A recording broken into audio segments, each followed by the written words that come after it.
दिल्ली में 27 साल बाद बीजेपी का कमल खिल चुका है, लेकिन सीएम चेहरे को लेकर सस्पेंस अभी भी बरकरार है। बीजेपी नेताओं की माने तो पीएम मोदी के स्वदेश लौटने पर सीएम चेहरा घोषित होगा। हालांकि इससे पहले पार्टी के राष्ट्रीय अध्यक्ष जेपी नड्डा सभी नवनिर्वाचित विधायकों से मुलाकात में जुटे हैं और इसके कई मायने निकाले जा रहे हैं। कुछ विधायक नहीं, सभी विधायक माननीय राष्ट्रीय अध्यक्ष जी से अगले 2 दिन में मिलेंगे। सबको होता है नहीं जीतने के बाद कि हम जाके अपने राष्ट्रीय नेतृत्व से मिलें, तो सबको मिल रहे हैं। इसकी कोई सस्पेंस वाली बात है नहीं है। जहां तक सीएम की बात है, हमारे राष्ट्रीय नेतृत्व बैठेगा, प्रधानमंत्री जो वापस आएंगे और उसमें वो तय करेंगे। इसमें कोई ना सस्पेंस होता है, हमारी पार्टी में ऐसा कोई है ही नहीं है, सबको पता है। लेकिन अब आपको क्या कहते हैं, सेंसेशन फैलाने के लिए कोई ना कोई खबर चाहिए। घबराहट तो वाजिब है कि उनके झूठ का पर्दाफाश हो गया है। अब उन्होंने अभी तक जनता को धोखा दिया है, अब जनता उनको धक्का देने वाली है।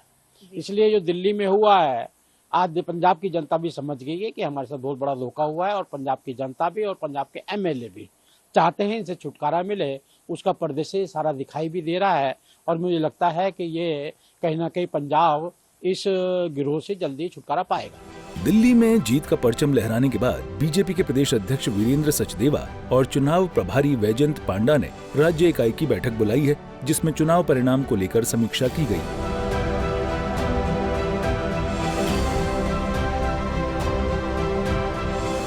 एक तरफ बीजेपी अपनी अगली रणनीति बनाने में जुटी है, तो दूसरी ओर आम आदमी पार्टी की मुश्किलें कम होने का नाम नहीं ले रही हैं।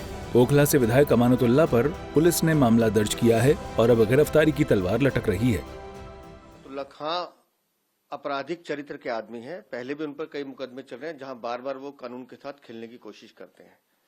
लेकिन इस बार ये उनको महंगा पड़ने वाला है, क्योंकि जिस तरह का कृत्य उन्होंने किया है कि हत्या के आरोपी को, जिसको कोर्ट का ऑर्डर है गिरफ्तार करने का, उसको बचाने की कोशिश उन्होंने की है।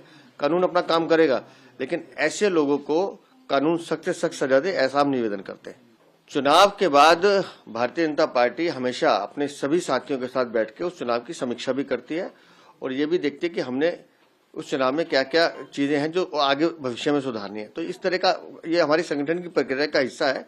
आज अपन सभी साथियों के साथ बैठ के इस पूरे चुनाव की समीक्षा पे बात करेंगे। बता दें कि आपके विधायक अमानतुल्लाह पर जामिया नगर पुलिस टीम पर हमले का आरोप है, जिसे लेकर दिल्ली पुलिस को अमानतुल्लाह की तलाश है। वहीं बीजेपी का ये भी आरोप है कि पंजाब के सीएम भगवंत मान जल्द कुर्सी से उतार दिए जाएंगे और अरविंद केजरीवाल खुद पंजाब के सीएम बनेंगे। देखिए, अरविंद केजरीवाल तो अपनी पूरी कोशिश करेंगे।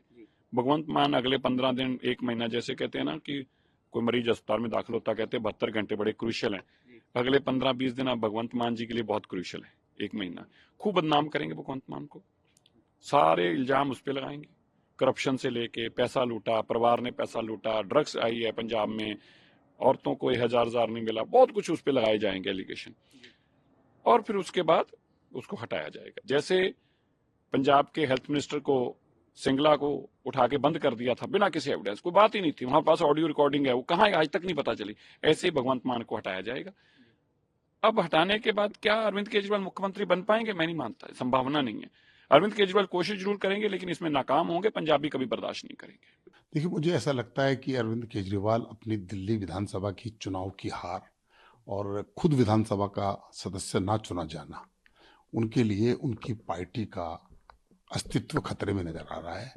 पंजाब में उनकी चुनी हुई सरकार है और लगातार लोग यही बात कह रहे थे कि वो रिमोट की सरकार है, भगवंत मान को पूरे अधिकार नहीं है।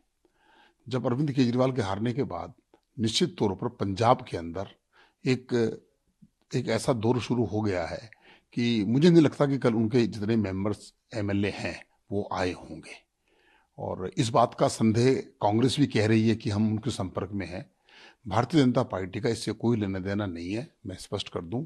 और अरविंद केजरीवाल की जो ईमानदारी की छवि थी, शराब घोटाला और दिल्ली की जनता ने पेनी घोटाला, बटन घोटाला और जल बोर्ड का घोटाला, दिल्ली की जनता ने उसको यहाँ से विदा कर दिया और निश्चित तौर पर पंजाब की सरकार जाने वाली है, ऐसा खबरों से बातचीत में पता लगता है। कुल मिलाकर बीजेपी दिल्ली की जंग जीतने के बाद अब पंजाब में फतह की तैयारी कर रही है, लेकिन फिलहाल हर किसी को दिल्ली के सीएम चेहरे का इंतजार है। ब्यूरो रिपोर्ट, सूर्य समाचार।